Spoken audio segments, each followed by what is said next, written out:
Bless you. Bless you. What is the future of food? This question comes up in a documentary called The Future of Food, which is about genetically modified foods and the corporatization of food. Well, why is this important? Well, according to the United States Department of Energy, modified November 2008, technologies for genetically modified foods offer dramatic promises in meeting some of the 21st century's greatest challenges. First, I'll be discussing a brief background about genetically modified foods. Secondly, I'll be discussing the advantages genetically modified foods have.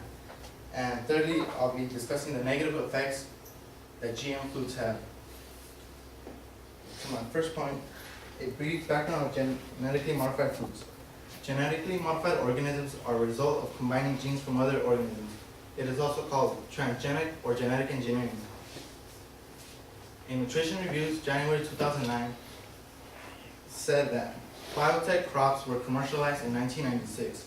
More than a decade has passed, and the global area production has increased from 1.7 million hectares in 6 countries to 252 million hectares in 22 countries.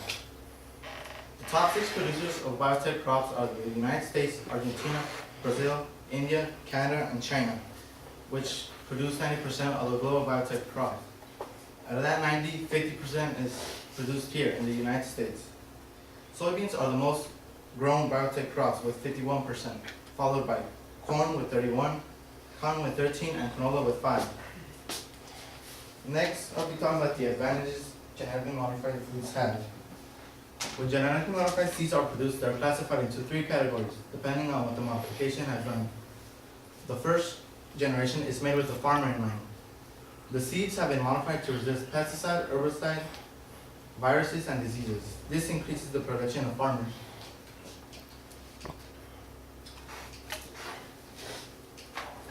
Here is a list of the increased yield of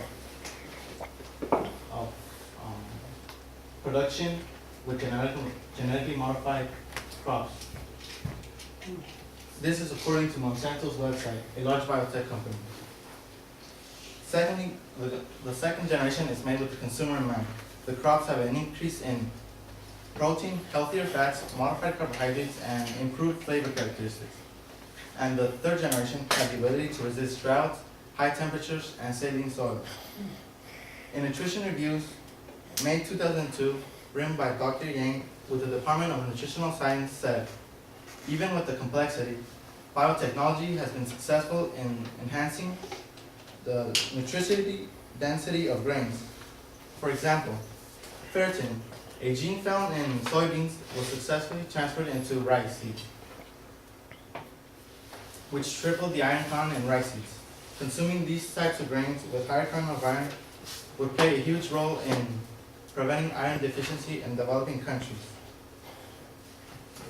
In Fox News, January 2010, it also said it can fight global hunger. Dutch scientists and other groups are researching ways to make meat in the labs.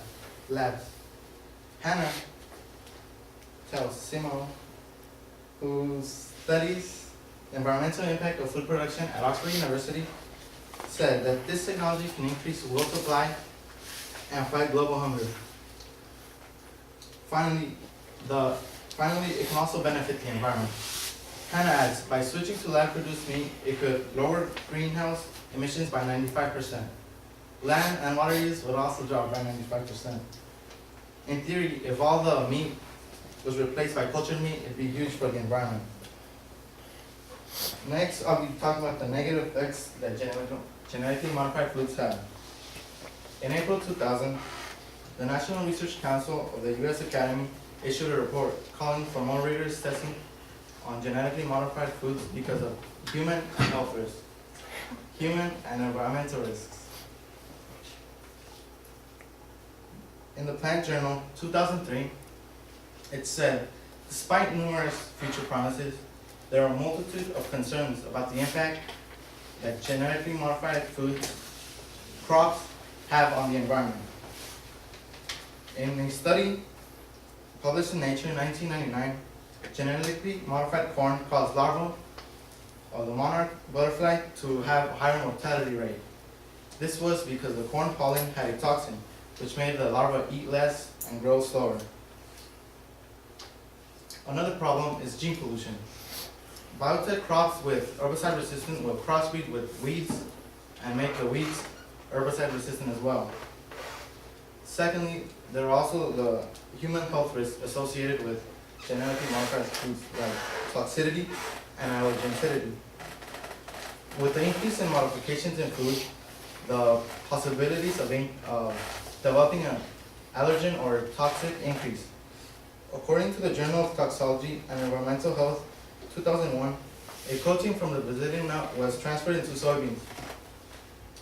After some allergic prick skin tests, it showed that the allergen from the Brazilian nut was also transferred into soybeans. As a result of these findings, the soybean was never commercialized. I have gone over a brief background about genetically modified foods, their advantages and disadvantages. In conclusion, genetically modified foods have the power to solve many problems we face today, like global hunger and malnutrition.